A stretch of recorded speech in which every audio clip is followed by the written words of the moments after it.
Let's bring back our panel here. Lou Basenese, founder, chief analyst, disruptive tech research. Michael Robinson, chief technology strategist, Money Map Press, to take a look at all things tech. And there's some stock picks in here as well. Michael, I'll start with you. I know you're looking at some themes like fintech and 5G. Tell me about your big picture outlook on investing in tech and some of the best plays for 2021. You definitely need to be in technology in 2021. It's what kept the American economy alive last year. It's going to drive the American economy forward this year. The three areas, obviously, just as a barometer, back in April, Wall Street was really downgrading a lot of the chip firms. I know NVIDIA's in the news today, but big picture, we're expecting global sales of semiconductors to increase 8.1% next year, more than 8% next year, which is a massive number. Why? Well, because everything in our modern digital economy revolves around chips. Now, beyond that, you want to be in e-commerce, fintech, and I think the 5G upgrade cycle is going to offer a lot of opportunities this year. My go-to in that with the new iPhone 12 out is Apple. In e-commerce, I know in the previous segment you guys mentioned Etsy's getting beaten around today. That's one of my picks for e-commerce, very exciting company. And then we've got fintech. Square is growing its earnings 50% a year. So those are three picks in three fields. And those are areas you're going to want to be in 2021. Tech is going to lead the economy as we come out of the recession, the COVID-induced recession.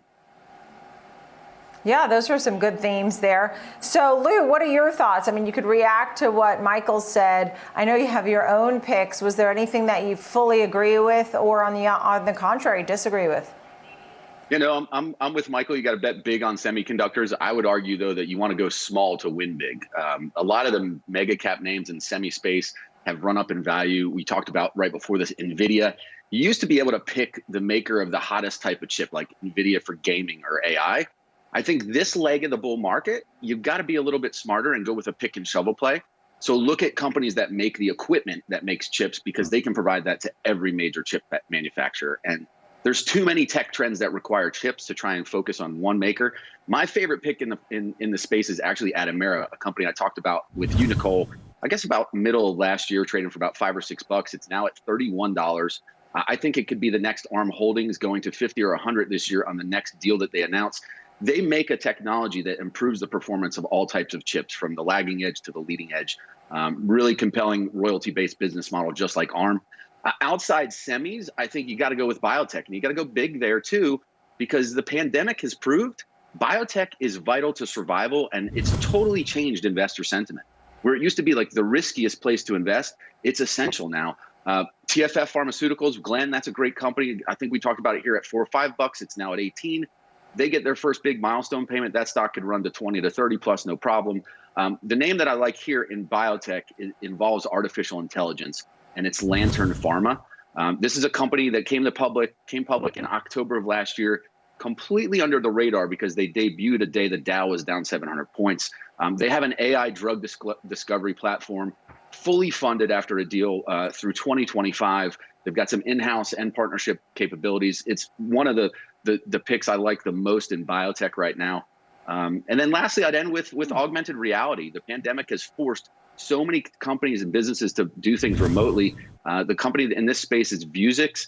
VUZI is the ticker. They have more patents than anyone else in augmented reality. They just unveiled their next generation glasses at CES that shows that they are leap years ahead of Apple and Google and anyone else. I think it's a prime acquisition candidate, and they're fully funded too. Record revenue growth, funded for several years, and the business is just starting to boom.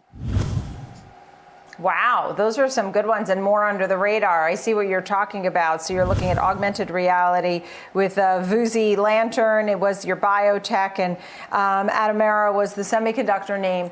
Michael, I wanted to circle back to your Apple pick. You know, I think Apple generally, a lot of people just hold it because they have it in their portfolios. It's almost like, how do you not have Apple in your portfolio? But there's not too many people who come out and recommend it. Why do you it's been somewhat in a channel. It's not the most exciting stock to watch. Why do you like it? Where do you think it could go? I mean, this is a stock that quietly went on to double last year. So this is a steady performer. This is more of a safety play. I do like back end plays and things like that. Like for instance, Shopify is one for e-commerce as well, as a back end play. Apple is just sort of a core holding. It's just a go-to because part of what's going on there is it's got the services business is really taking off, and that's very high margin. This was supposedly going to be a $50 billion business. They're already at an $80 billion annual run rate. So when we talk about the FANG Plus stocks, this is sort of the one to have, I think, for now. It also gives us a safety play on 5G. You know, you can drill down into 5G and get a supply firm like Keysight, KEYS, excellent firm, great earnings growth and things like that.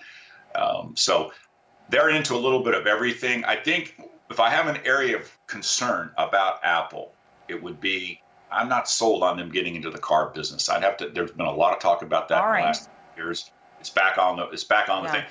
Running a car company is very different than selling iPhones or iTunes Music or Apple TV. All right. Right, you'll have to believe it to see it. All right, well, it's great to see you, Michael. I really appreciate it. Lou Basenese of Disruptive Tech Research. We appreciate having you here, and Michael Robinson, Money Map Press. Thank you both.